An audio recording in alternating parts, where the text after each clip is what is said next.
भगवान जी का मृत्यु प्रसंग।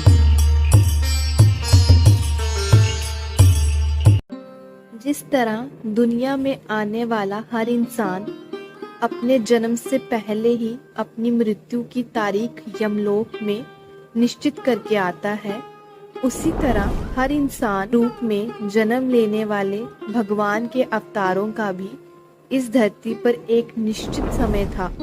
वो समय समाप्त होने के बाद उन्हें भी मृत्यु का वर्ण करके अपने लोक वापस लौटना पड़ता था। आज हम जानेंगे कि भगवान श्री राम कैसे इस लोक को छोड़कर वापस विष्णु लोक गए। भगवान श्री राम के मृत्यु वरण में सबसे बड़ी बाधा उनके प्रिय भक्त हनुमान थे, क्योंकि हनुमान के होते हुए यम की इतनी हिम्मत नहीं थी कि वह राम के पास पहुंच सके, पर श्री राम ने इसका हल निकाला। आइए जानते हैं कैसे श्री राम ने इस समस्या का हल निकाला। एक दिन राम जान गए कि उनकी मृत्यु का समय हो गया था। वह जानते थे कि जो जन्म लेता है उसे मरना पड़ता है। यम को मुझ तक आने दो, मेरे लिए बैकुंठ, मेरे स्वर्गिक धाम जाने का समय आ गया है, उन्होंने कहा। लेकिन मृत्यु के देवता यम अयोध्या में घुसने से डरते थे, क्योंकि उनको राम के परम भक्त और उनके महल के मुख्य प्रहरी हनुमान से भय लगता था।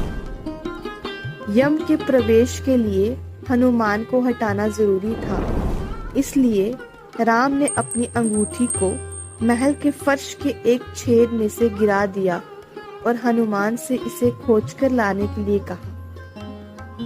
हनुमान ने स्वयं का स्वरूप छोटा करते हुए बिल्कुल भंवरे जैसा आकार बना लिया और केवल उस अंगूठी को ढूंढने के लिए छेद में प्रवेश कर गए। वह छेद केवल छेद नहीं था, बल्कि एक सुरंग का रास्ता था जो सांपों के नगर नागलोक जाता था। हनुमान नागों के राजा वासुकी से मिले और अपने आने का कारण बताया। वासुकी हनुमान को नागलोक के मध्य में ले गए, जहां अंगूठियों का पहाड़ जैसा ढेर लगा हुआ था। यहाँ आपको राम की अंगूठी अवश्य ही मिल जाएगी, वासुकी ने कहा। हनुमान सोच में पड़ गए कि वह कैसे उसे ढूंढ पाएंगे, क्योंकि ये तो भूसे में सुई ढूंढने जैसा था। लेकिन सौभाग्य से जो पहली अंगूठी उन्होंने उठाई वो राम की अंगूठी थी। आश्चर्यजनक रूप से दूसरी भी अंगूठी जो उन्होंने उठाई वो भी श्री राम जी की ही थी। वास्तव में वो सारी अंगूठियां जो उस ढेर में थी सब एक ही जैसी थी। इसका क्या मतलब है? वह सोच में पड़ गए। वासुकी मुस्कुराए और बोले, जिस संसार में हम रहते हैं वो सृष्टि, सृजन और विनाश के चक्र से गुजरती है। इस संसार के प्रत्येक सृष्टि चक्र को एक कल्प कहा जाता है। हर कल्प के 4 युग या 4 भाग होते हैं। दूसरे भाग या त्रेता युग में राम अयोध्या में जन्म लेते हैं। एक वानर इस अंगूठी का पीछा करता है और पृथ्वी पर राम मृत्यु को प्राप्त हो जाते हैं।